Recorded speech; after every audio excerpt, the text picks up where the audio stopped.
Welcome to this episode of Chatting with Stacks. I'm your host, Bill Stacks, and today, got Hatchet. And that's how, then say you're in a Marine club and they hit you with that, right?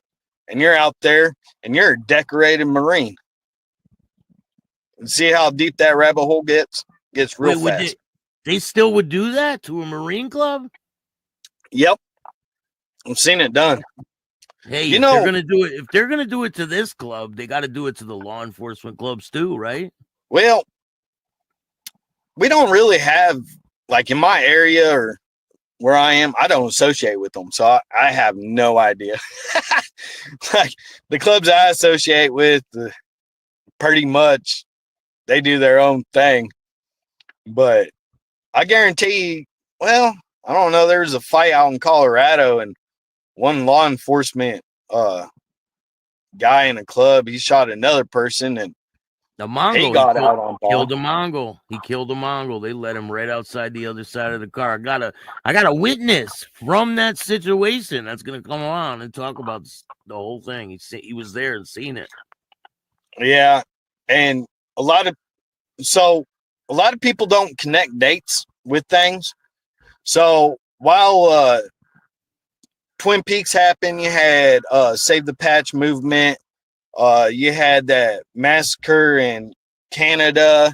So they actually had to wait for some of the major charges to deal with that guy to expand. They're trying to tag him with Twin Peaks at the same time. So they're trying to connect this as a big thing, when it was really what happened was open mic. Guys went there to speak their opinion. A fight broke out. It was a fist fight. And then whoever shot first, I've heard this guy shot first, law enforcement shot first. But, the guys that obviously did the shooting first, that new video that says that there was no gun residue, that kind of blows that one out of the water. And that guy pretty much points towards the police on all of it. And I sent you a surveillance video. There was another one where you could see for an hour and a half, you have support, you have all these clubs walking past each other. Of course, they're eyeballing and mean mugging. A bunch of people rooster necking, chest sticking out. That's just normal stuff. That's just man behavior, right? Yeah. And then all hell breaks loose, but there's a police dash cam that shows it all. It's no longer on the internet. I looked for the last 4 days for it. Can't find it.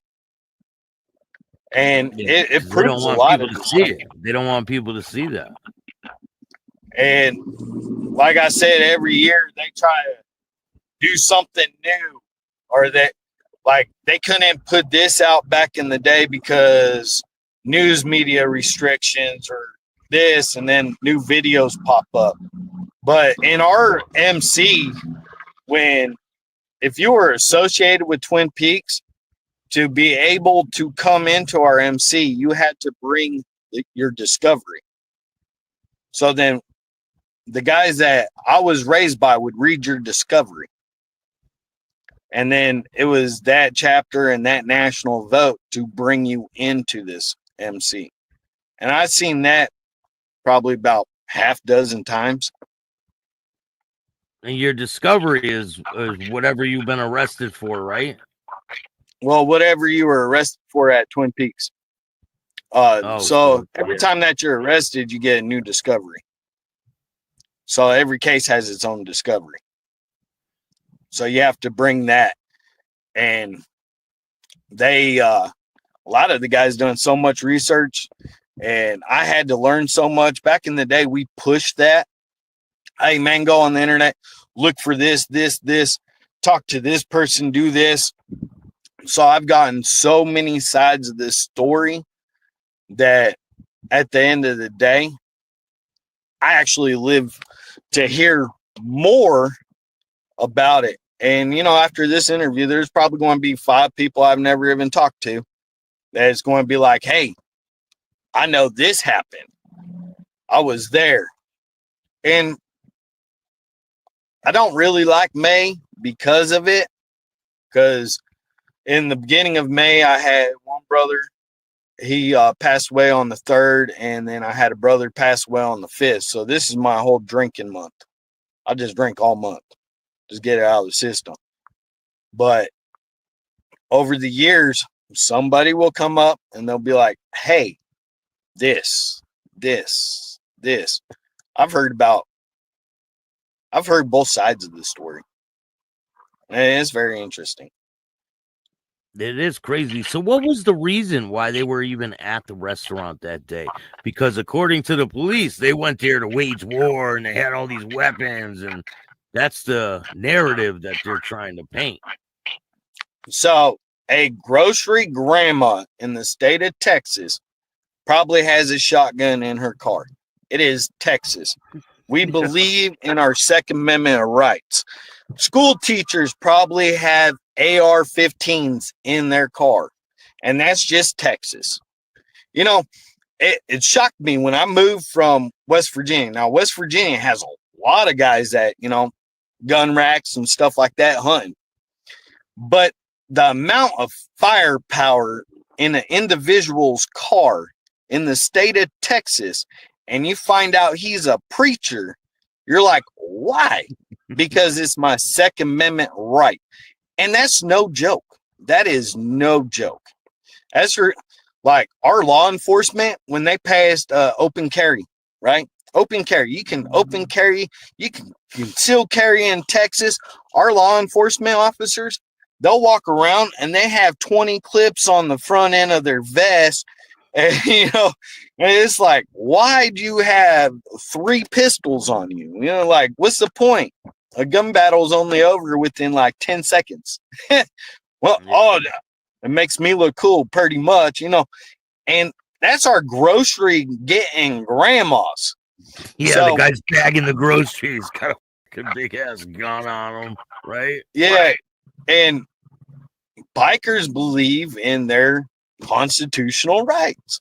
I'll wear what I want, I'll practice what I want, and I will carry my gun.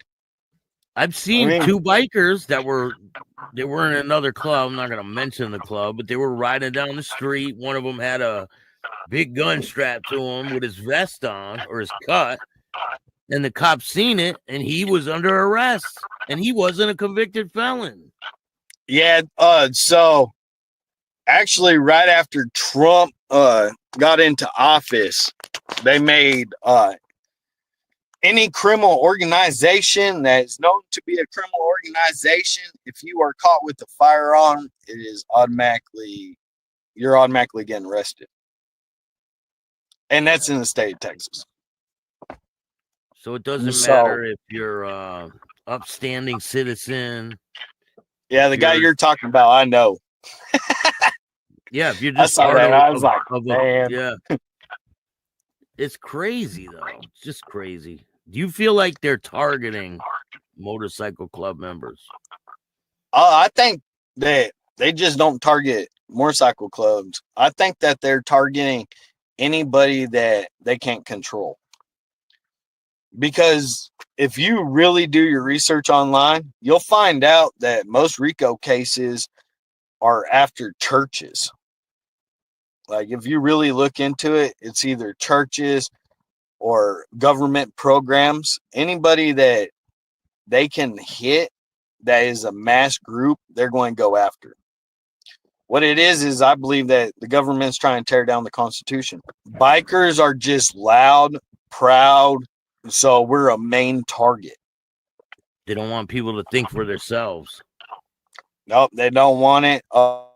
It's like when the internet came out. You remember before the internet was real big, families were real close. Everybody in the neighborhood knew each other. They'd cook barbecue and go out and eat with each other. Your family didn't really move around till technology shot up.